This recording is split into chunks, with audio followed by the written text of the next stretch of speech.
you would want the antenna running northeast, southwest, I suppose. But you probably have it the opposite of that. If you're trying to get into Europe, you want some radiation to the northeast. So, whatever. It's adequate for now. I can hear you on the SDR. And I was on here earlier with a couple guys, and then I was tuning around, but I had the SDR still up in the background. And when I looked back over at it, I saw that there was a signal. And I don't know if that was you, because I was on 85, I think. I was down on 7285. And I saw somebody down there, and I called, and I must have missed them. And then I saw activity on 90 here, so I found you.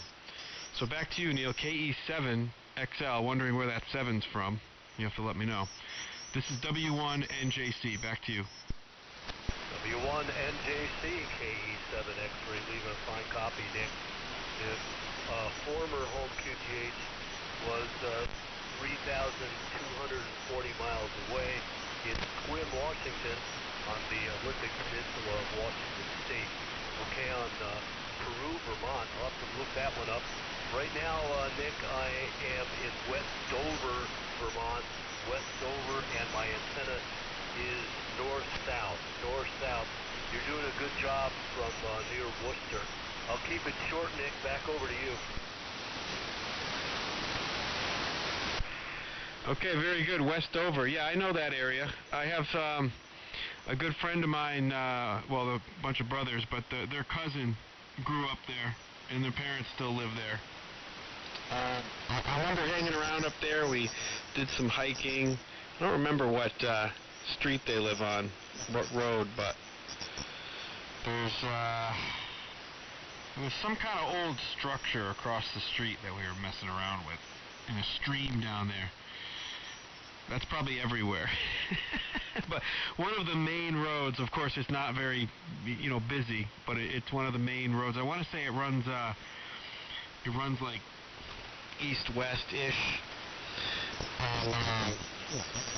Anyway, I've been there. It's been a long time. It's probably been 15 years since I've been up to East Dover, West Dover. But that's beautiful country. Yeah, Peru is up north of you. Not too far, but far enough. Like probably straight line, probably 25 miles north of you, if I had to guess. Something like that. But okay, yeah, it's a little. I copy you okay on the SDR, but you're a little light. So I think the antenna, your power level. I mean, a little more power would probably make a big difference too. But if it's running north south, a little bit. It's not too bad, I guess. Like I said, I'm southeast of you. So, all right. Yeah, let's keep it short. Back to you. In Washington, you said Washington State. I didn't catch the city in Washington, but you said something Washington State. So, yeah, that makes sense then. KE7XL stroke 1. This is W1NJC. And good evening from Annapolis, WA3VJB. Yes, I was on 7285, but I wasn't being heard very well right down there. So a little while later, I went up and on 7290. It goes back to my old days of operating AM back in the 1960s with a DX100. I'm hoping, Nick, to get on with the IC7300 from the Pioneer Valley and with about 250 watts with 3 811As, and I plan to use a loop. So you might hear me later on in the summer or this fall as I'm trying to make a signal out here on 40. I'll keep it short, and the QTH in Washington State was Sequim, Washington. I was just north of Olympic National Park. Back over to you, Nick. Go ahead. Okay, very good. I copy that. And a station from Annapolis, the 3 station. I heard you. I didn't get the full call. BJT maybe, something like that. We'll send it over to you in a moment. Yeah. Okay, Neil. Yeah, very good. I looked up on QRZ, so I see. I don't know where that town is, so I'm going to have to punch that into a map. But very good. Okay, well, We'll be listening for you when you're down in Western Mass there. And like I said, I know that area, so a loop is a great antenna. I love my loop. It's fantastic. It's really, it's just amazing. It's some work to get them up, but man, they work. Okay, the 3 station from Annapolis, over to you. This is W1NJC. Yeah, hello. Thanks for letting me in. W1NJC, Nick, and then Neil, KE7XL. Good evening to you as well. Copying you here at Annapolis, the capital of Maryland. Call letters are WA3, Victor, Juliet, Bravo. I don't think I've worked either one of you gentlemen before, so how do you do? And good signals both. And Nick, you're doing exceptionally well, and Neil's Q5, I think you're about, I don't know, 5 by 9. I'm listening to on an old commercial shipping receiver, old ITT McKay, and it's got a nice generous passband. Sounds good. If you don't mind giving me a rig rundown again, I imagine you all have swapped that already, but I just tuned in and thought I'd say hello. KE7XL, how copy here at Annapolis, WA3VJB. WA3VJB on AM, KE7XL Lima with W1NJC in the sidecar. Hey, nice signal. You're about 5 and 9 plus. Radios an IC7000, maybe about 25 watts. I'm up here in the mountains of southern Vermont.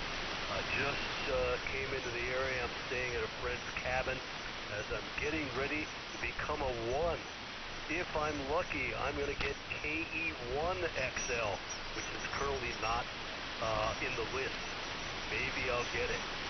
W1NJC near Worcester with WA3BJB, KE7XL Lima in the wilds of southern Vermont. Old school, portable 1. Go ahead, Nick. Yeah, all right. Well, yeah, the 1 call. That'd be nice, yeah. I know it's tricky sometimes, you know. A lot of people seem to like the 1 call, so you'll hear a 1 station, and they're like in, California or something. I mean, you can do that, I guess, but I don't know. It's kind of nice sometimes to at least know generally where somebody is by the numeral in their call sign. And okay, WA3VJB. I see you in my log, Paul. We spoke in April of this year on 40-meter sideband. So good to hear you again. Yeah, you're coming in here real strong, and you're really lighting up the SDR that I'm listening to in Vermont. There, you're really strong over there, and then quite strong here in Worcester too. I didn't get a full reading, but no problem at all. I can't really hear Neil too well here direct, so the SDR is making this QSO possible, but very good. Yeah, Annapolis, Maryland. See, the band's a little long, I think, is what's going on here, so that's part of the situation. Annapolis, Maryland. I'm trying to think, have I been to Annapolis? I don't know if I've been there. Probably not, but certainly know where it is. And you're on the coast there. And you about the radio rundown. We actually hadn't swapped that, so it won't be pedantic or repetitive at all. Well, I think Neil might have told me his radio, but I didn't say anything about my setup. So I'm running a homebrew SDR rig here based around a red Pitaya. So I can tell you a little more about that if you want, but red Pitaya board is just a SDR exciter board that has some customized firmware to press it into radio service, and I teamed that up with a PA and low-pass filter network from a Yaesu rig that I had, a 757, so that gets me like barefoot power out of that, and made a control board for switching and key lines and low-pass filter and low-noise amplifier and pure signal pre-distortion. I got all that stuff going over here. And, that goes into a Kenwood 922 that I have some modifications into, and so that's getting me about 275 watts or so carrier. And then I have a link-coupled matching network that I built on a piece of plywood out to my open wire line to the big loop, 700 and some odd feet of wire up in my trees in delta loop fashion. So that's the situation here, and I guess it's working, so that's good. I love the loop. WA3VJB in the group. This is W1NJC. Yeah, very good, Nick. Thanks for the rundown, both of you. W1NJC in the group, WA3VJB. Yeah, it's doing a nice job. The whole system there is filling up the room. Yeah, I guess I won't be home brewing an SDR, but I may very well get one of the SDR receiver things. And I say things because they seem to be in a modular form that you plug them in, connect an antenna to them, and make something out of them. I may get one of those one of these days and join the club of SDRs. But I'm an old school kind of guy, favoring the vacuum tube era of AM. Although I do have a Nuvo 75 that I'll be taking to my brother-in-law's cabin. Interesting, Neil. My brother-in-law has a cabin on the Tangier Sound side of Chesapeake Bay.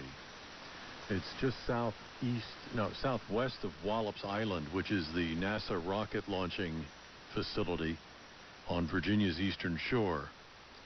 And he's got a cabin that, I guess it's about 50 years old. It predates the EPA, and it's in wetlands, and it's in an area that no longer is allowed to be developed. And amazingly, he's got electrical power to it. So I'm going to head out there this coming week with my Nuvo 75 and get on the air from there. And it has been successful in the past, even though it's only 5 watts. A transceiver that's about $125. And I think it's portable enough that our 19-foot power boat can make its way over there and not carry a whole bunch of the gear like I've got here in the room. So funny you should be in a cabin there, Neil, and I'll look forward to hearing you whichever flavor of X-Ray Lima extra large you'll be on with. The IC7000 is doing an okay job, as I mentioned, and I guess with the DX60 into a pair of 811s, you'll indeed be doing better still.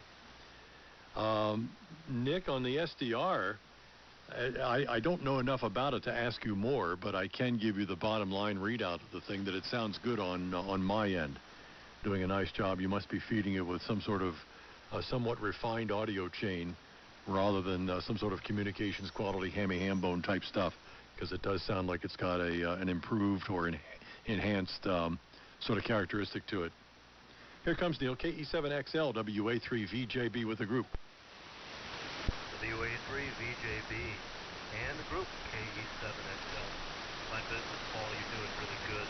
I'm going to have to drop out. The XYL and I are going to start grilling some steaks up here. And I got to get started. Very good on your cabin down there at Tangier Island. I'm seeing it on the map. That's great. You can get out to 5 watts. And overall, I've been down in Annapolis many years ago. The college I attended took on Navy in lacrosse and beat them in double overtime. And I was down there doing the colors for the radio station back at the college, and my debate partner was doing the play-by-play. It was quite a defeat of Navy. Hey, I'll catch you guys later. I'm going to turn it over to you, Ken, rather you, Nick, and I'll send you what I'm going to work on next, which is a National Radio Institute training kit transmitter for 40 meters. I haven't really put it on yet, but I'm going to do it soon. I'll send you some emails on what that Cold War metal looks like. Great, Nick, on your homebrew side with the SDR. Sounds very good. Nice audio. Over to you, Nick, and then I'll just listen. KE7 X-Ray Lima headed for the barbecue. Go ahead, Nick.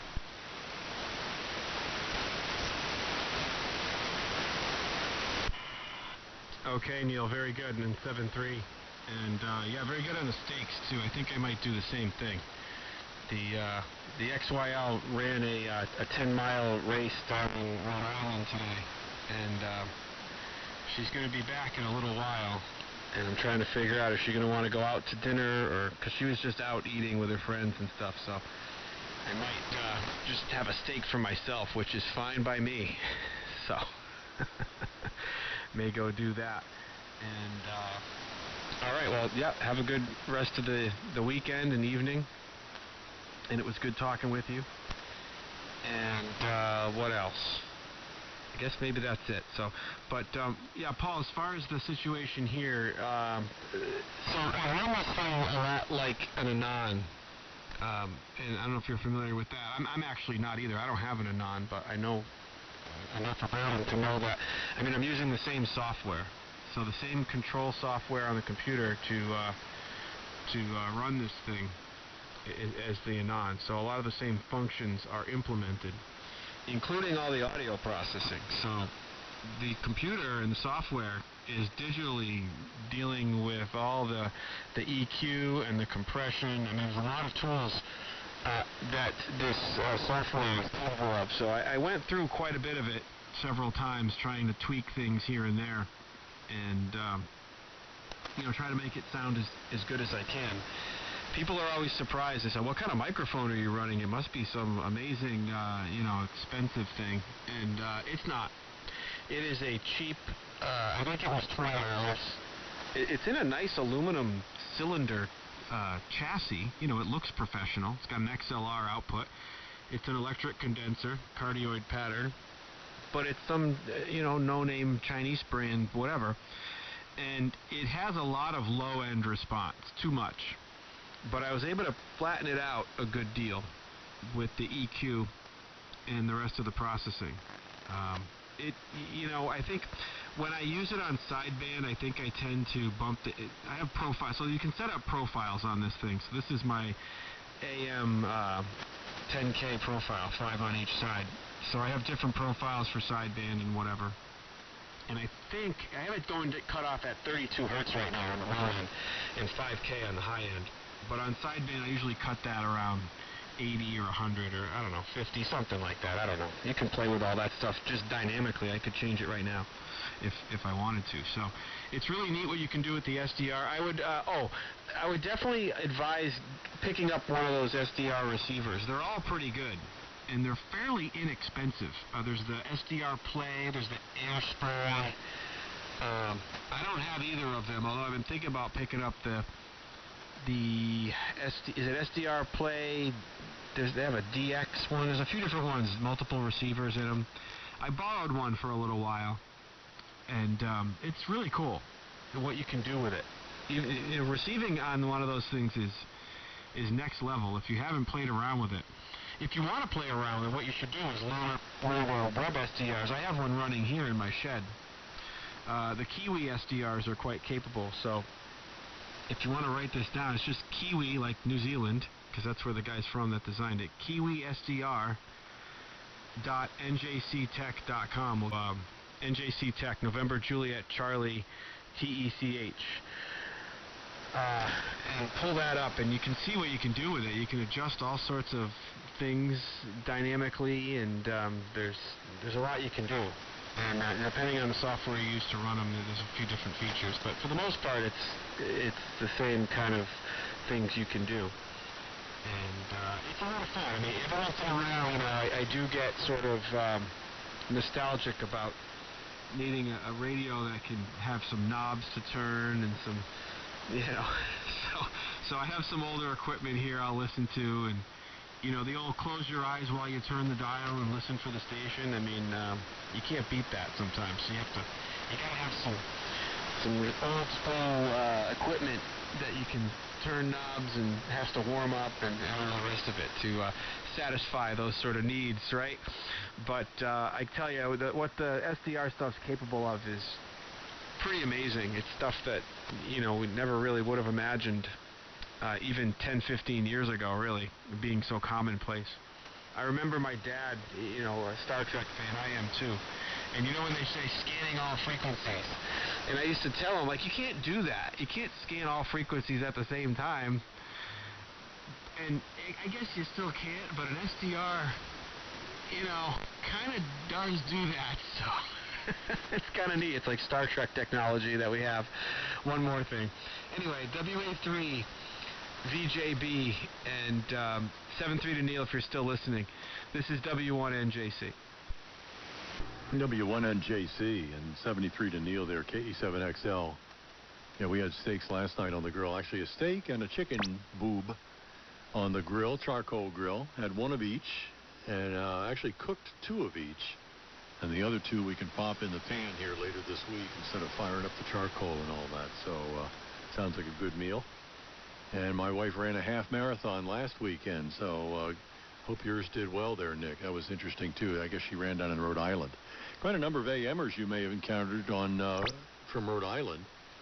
Tom, W2ILA, and formerly of Rhode Island, Brown, W1NZR, NZR, has moved to North Carolina, but he lived on Rhode Island for quite a while. And very good on the Kiwi SDR platform. Yeah, that's the one I prefer. I've become quite acclimated and almost dependent on them to know where my signal is reaching at any given time, on any given day, and when the seasonal changes take place. The web SDR platform doesn't seem to have continued its development path, although it's useful, mostly because of where the nodes are located, which may not duplicate those on the Kiwi platform. But I prefer the Kiwi platform because it's got synchronous AM detection, it's got the slidable passband to eliminate interference from one side or the other. You can actually manually turn off the AGC if you want to make sure someone's compression scheme is sounding the way they intended instead of anything additional happening at the receiver. Yeah, the whole thing. The Kiwi system is just wonderful. And I'll look for yours there to see how it behaves. I had some other point. The Anon and the Flex as SDR transceivers are concerned. If yours is patterned after that, no wonder it's doing so well. I've been a fan of the Flex for the 20 years they've been out, almost 30 years, the Flex 1000. When I first heard a recording made, I knew it could receive very well on AM, and I heard firsthand how they could sound on AM transmit. And then they've only refined that product ever since. And then the Anon came along and seemed to even outdo the Flex as far as its clear signal is concerned, the pre-distortion method that they use to make it sound even better. And of course the audio density that's potentially dial-inable on the Anon is just extraordinary for loudness, which can help during weak signal conditions. But no, you've got yours dialed in just about right. It doesn't have the ear fatigue factor that some people who like the meters up against the pin full time seem to dial in. Yours still has a certain amount of dynamic range to it that remains pleasant to listen to. So very good all the way around. I'll let you go. Here it is 5:30. I guess I ought to see what's going on in the house here myself. And thanks for the conversation. Thanks for the subsequent contact. Sorry I didn't remember you from before. I actually looked through several pages of notes here and didn't find you right away. But you said it was just last month, so you can't be too deep on the notepad. And never would it have been sideband. You have an error in your log. I don't run sideband, as an aside. So catch you later. Good spending some time with you, and I hope you'll be back more often. I don't find you often enough here at the top of 40. But it sounds like you've got quite a handle on the things that make the hobby enjoyable. W1NJC, KE7XL, long gone. See you later, Neil there. See you later, Nick. WA3VJB listening out. Okay, Paul, you're right. It says AM. I thought I said sideband because of the frequency. It's 7280, which is but that's fine. That's still in the AM area. It says right here, mode, alpha mic. So yes.